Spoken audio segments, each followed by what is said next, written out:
Se todas as coisas cooperam para o bem daqueles que amam a Deus, o que Deus quer que eu aprenda através disso? O que é que Deus quer que eu coloque na minha cabeça e tire como ensinamento, que tire como algo que fortaleceu a minha fé e me fez ter um bom testemunho? A fé é a certeza daquilo que esperamos e a prova das coisas que não vemos, ou seja, eu não vejo aquele meu sonho aqui, palpável, mas eu tenho fé e eu tenho certeza de que isso vai acontecer. E muitas vezes a gente tem fé em coisas que realmente não acontecem, mas a palavra do Senhor nos diz que não basta ter fé se você não tem obras. Tiago 2. Mostre-me a sua fé sem obras, e eu lhe mostrarei a minha fé pelas obras. Você crê que existe um só Deus? Muito bem. Até os demônios creem e estremecem.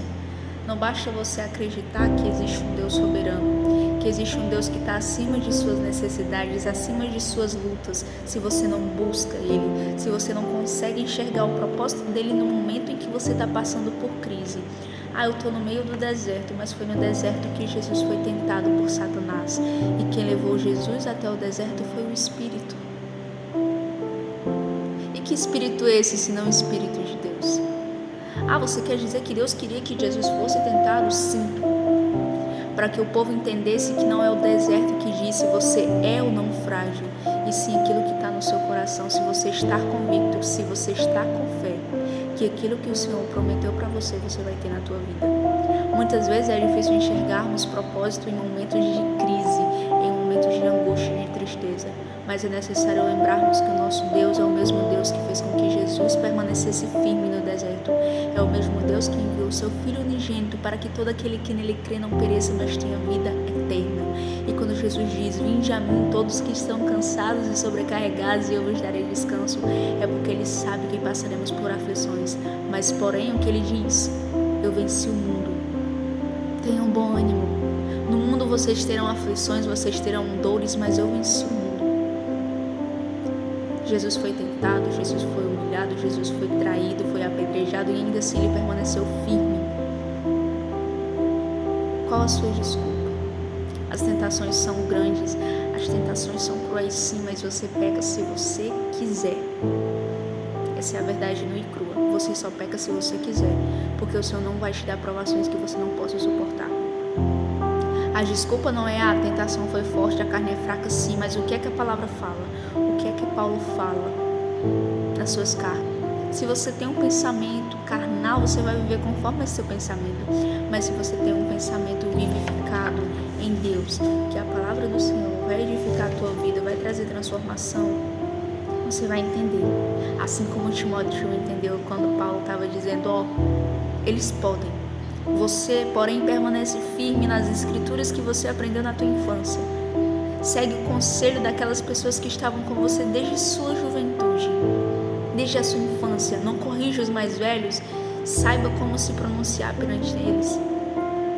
Mas em nenhum momento Paulo disse, olha, faça isso para que as pessoas vejam o quanto você é forte. Faça isso para que as pessoas vejam que você é capaz. Não. Faça isso para que as pessoas vejam Cristo em você.